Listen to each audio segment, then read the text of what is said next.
प्रतिस्थापन विधि, ये आपके एग्जाम के लिए बहुत ही ज्यादा इंपॉर्टेंट है। इस विधि के क्वेश्चंस एग्जाम में आते हैं। तो आइए देखते हैं कि आज हम क्या क्या समझने वाले हैं। सबसे पहले हम समझेंगे कि जब ग्राफीय विधि पढ़ चुके हैं तो दूसरी विधि क्यों। जब हमने दो चर वाले रैखिक समीकरणों को हल करने की ग्राफीय विधि पढ़ ली है तो फिर हमें प्रतिस्थापन विधि की क्या जरूरत है या फिर दूसरी विधियां पढ़ने की क्या जरूरत है, उसे हम समझेंगे। फिर पढ़ेंगे प्रतिस्थापन विधि क्या है और प्रश्नों को हल कैसे करें, मतलब प्रतिस्थापन विधि का यूज करके हम समीकरणों के हल कैसे निकालेंगे, ये भी हम आज समझने वाले हैं। एक एक स्टेप करके हम समझेंगे। तो चलिए शुरू करते हैं। देखिए, इस बात को हम एग्जाम्पल से समझते हैं कि आखिर हमें प्रतिस्थापन विधि या फिर दूसरी विधियों को पढ़ने की क्यों जरूरत है। तो देखिए, आपके सामने यहाँ पर मैं एक समीकरण युग्म लिख रही हूं। जैसे मान लीजिए x + 2y - 8 = 0 और यहां पर मान लीजिए 4x + 8y - 16 = 0। ये आपके सामने कोई रैखिक समीकरण युग्म लिखा हुआ है। अब मान लीजिए जो ये समीकरण है, जो इसके हल निकलेंगे, हल निकलने का मतलब क्या होता है, x और y के मान निकलना। मतलब अगर मान लीजिए यहां पर x = 4 और y = 5 निकल आया, ये हमें पता नहीं है, अभी हमने सॉल्व नहीं किया इसको, केवल हम मान रहे हैं कि अगर इस समीकरण युग्म के हल इस प्रकार के निकलते हैं तो हम इसे आसानी से ग्राफ पर दिखा सकते हैं, है ना। देखिए, ये ग्राफ बना हुआ है, कैसे दिखाएंगे, x = 4 y = 5, ये दोनों पॉइंट लगभग यहां कहीं पर मिल जाएंगे। तो हम इस तरह के समीकरण के जो हल होंगे उन्हें तो हम आसानी से ग्राफ पर दिखा सकते हैं। अब मान लीजिए अगर इसके जो हल हैं वो कुछ इस तरह के प्राप्त हो हमें, x = 4/13 y = 5/13, इस तरह के हल मिले अगर हमें, तो क्या हम इस तरह का पॉइंट कोई बता सकते हैं कि यहाँ पर ग्राफ में ये बिंदु कहां पर होगा, बताइए आप मुझे। 4/13 क्या यहाँ पर ग्राफ में आपको कहीं मिलने वाला है, नहीं मिलेगा, है ना। जबकि समीकरणों के जो हल होते हैं वो हमें इस तरह के भी प्राप्त होते हैं, तब वहां पर हम ग्राफीय विधि का यूज नहीं कर पाएंगे, है ना, क्योंकि वहां पर हमें जो हल है वो बटे में या पॉइंट दशमलव में मिलेंगे। तो ग्राफीय विधि तभी यूज होती है जब रैखिक समीकरणों के हल कैसे हो, पूर्णांक हो, मतलब संख्याओं के रूप में हो, तब तो हम आसानी से ग्राफीय विधि पे दिखा पाएंगे। लेकिन अगर हमें इस तरीके के हल प्राप्त होते हैं तो फिर हम ग्राफीय विधि का यूज नहीं कर सकते हैं। तो फिर हम कैसे समीकरणों को हल करेंगे, तो समीकरणों को हल करने की 3 अलग अलग विधियां हम पढ़ने वाले हैं पूरे 3 अध्याय में।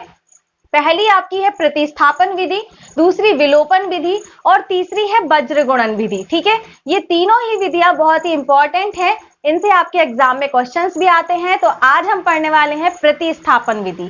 ठीक है, तो अब आप समझ गए कि ग्राफीय विधि का यूज यहाँ पर हम नहीं कर पाएंगे, इसीलिए हम अन्य विधियों का यूज करके समीकरणों को हल करेंगे। ठीक है, अब देखते हैं कि प्रतिस्थापन विधि क्या है।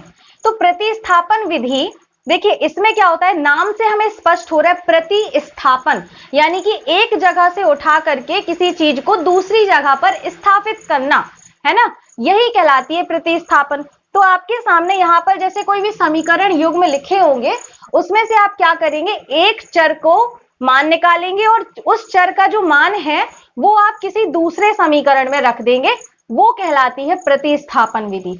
अब एग्जाम्पल से समझेंगे तो आपको ज्यादा अच्छे से समझ में आएगा। तो चलिए हम इसको एग्जाम्पल से समझते हैं और देखते हैं कि प्रतिस्थापन विधि से समीकरणों को हल कैसे करेंगे। तो यहाँ पर हमने एक एग्जाम्पल लिया है, x - 2y = 8, x + y = 5।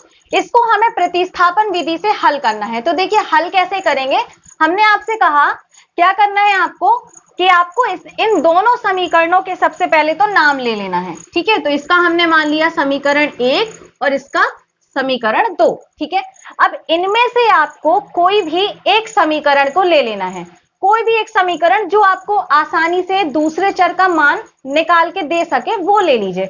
जैसे हम यहाँ पर देख रहे हैं जो दूसरा समीकरण है उसमें आप देखिए यहाँ से पहले से भी निकाल सकते हैं, उससे कोई दिक्कत नहीं है। अब देखिए दूसरे समीकरण से हम या तो x का मान निकाल लें या फिर y का मान निकाल लें, किसी का भी मान निकालेंगे और उसको दूसरे समीकरण में उसी चर पे रख देंगे।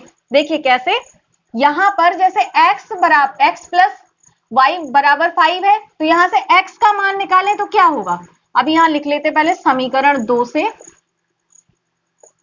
समीकरण 2 से।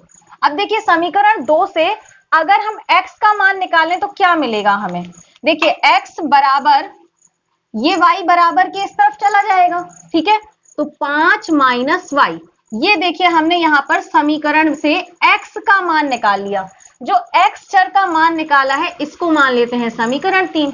अब ये जो x है इसका मान हमने समीकरण 1 में रख देना है। 2 लिया, 2 से हमने क्या किया, चर का मान निकाला और उसको हमने दूसरे समीकरण में प्रतिस्थापित कर देना है। कहां पर प्रतिस्थापित करेंगे, देखिए दूसरा समीकरण है x माइनस 2y बराबर 8। यहां पर आपको इस चर x की जगह पर क्या लिखना है, 5 माइनस y लिखना है। तो ये है आपका x, ये है x, इसकी जगह पर क्या कर देंगे, 5 माइनस वाई, ये वाला मान रख देंगे और बाकी ये समीकरण माइनस 2y बराबर 8 ऐसे ही रख देंगे। तो देखिए हम यहाँ पे क्या कर रहे हैं, एक समीकरण से हमने चर का मान लिया, मान निकाला और उसको दूसरे समीकरण में प्रतिस्थापित कर देना है। आप समीकरण 1 ले सकते हैं, कोई दिक्कत नहीं है, और आप चाहे तो y का भी मान निकाल सकते हैं। चाहे आप जो भी समीकरण लेंगे उससे आपके आंसर में कोई भी फर्क नहीं आने वाला है, ठीक है। तो देखिए यहां पर हमने अब क्या करना है, समीकरण 2 लिया है तो 1 में रखेंगे, अगर 1 लिया होता तो फिर 2 में रखते, ठीक है, बस इतना ध्यान रखना आप। तो समीकरण 1 में x का मान रखने पर, बहुत ही आसान मेथड है, ठीक है, आपको अच्छे से समझ में भी आ रही होगी। x का जो मान है वो हमें समीकरण 1 में रखना है। तो समीकरण 1 में हमारा x की जगह पर क्या रख देंगे, 5 माइनस वाई माइनस 2y बराबर 8। अब देखिए इसको हम आगे सॉल्व करेंगे तो यहां पर आएगा 5, ये माइनस का y और ये माइनस का 2y, ये समान चिन्हों की संख्याएं हैं तो जुड़ती हैं, तो 2y और 1y कितना हो गया, 3y, और चिन्ह आता है दी गई संख्याओं का, तो ये दोनों ही माइनस के हैं तो ये चिन्ह भी आएगा माइनस का। उसके बाद बराबर में 8 आ गया। अब ये जो 5 है इसको हम अचर पद के पास यानी 8 के पास ले जाएंगे, तो यहां बचेगा माइनस का 3y बराबर 8 माइनस 5, ये इस तरफ जाएगा तो माइनस का हो जाएगा। ये माइनस का 3y बराबर 8 में से 5 घटेगा तो 3 आएगा।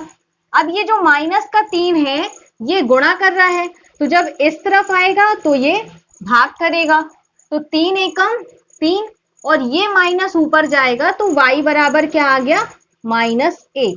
तो हमें y का मान पता चल गया यहां से -1। अब क्या करेंगे, हमें y का तो मान पता चल गया, अब इस y के मान को समीकरण 3 में रख देंगे तो यहां से हमें x का मान पता चल जाएगा। इन तीनों में से हम किसी में भी रख सकते हैं, ठीक है। समीकरण 3 में रखेंगे तो देखिए समीकरण 3 से, तो समीकरण 3 से y का मान -1 रखेंगे तो क्या आएगा, x बराबर 5 माइनस -1, y का मान क्या है, -1 है, तो ये हमने रख दिया यहाँ पर। तो x बराबर 5 माइनस माइनस का गुणा होगा तो प्लस आएगा और ये 1 आ गया तो ये आ गया 5 और 1 6। तो हमने यहाँ से x का मान निकाल लिया 6 और y का मान निकाल लिया -1। इस तरह से हमें प्रतिस्थापन विधि से किसी भी समीकरण युग्म के हल निकालने हैं। क्या करना है, सबसे पहले तो हमें कोई भी एक समीकरण लेना है जो हमें आसानी से किसी एक चर का मान निकाल के दे। अब चाहे वो चर x हो सकता है, चाहे वो चर y हो सकता है, आपकी मर्जी, आप चाहे जो ले लें, ठीक है। उसका मान निकाल करके जो आपने समीकरण लिया है उससे दूसरा जो समीकरण बचा होगा उसमें रखना है मान को। जैसे हमने समीकरण 2 लिया था तो हमने समीकरण 1 में x का मान रख दिया, फिर तो जहां पर समीकरण 1 में x है उसकी जगह पर हमने 5 माइनस y यहां पर रख दिया और ये माइनस का 2y बराबर 8 ऐसे ही रखा और रख करके एक चर यानी कि y का मान पता कर लिया। x का मान रखा, प्रतिस्थापित किया तो y का मान मिल गया।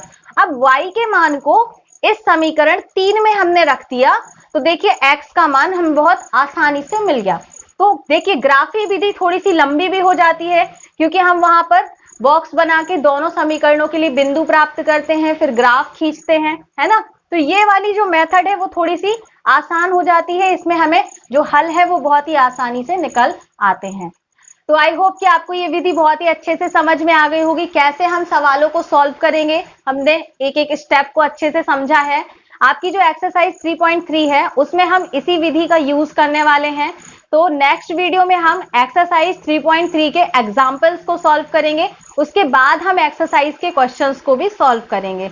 तो अगर आपने अभी तक चैनल को सब्सक्राइब नहीं किया है तो कर लीजिए, और नोटिफिकेशन बेल को भी ऑन कर लीजिएगा, ताकि आपको आने वाली वीडियोस की नोटिफिकेशन मिल सके। तो मिलते हैं नेक्स्ट वीडियो में। Thanks for watching this video.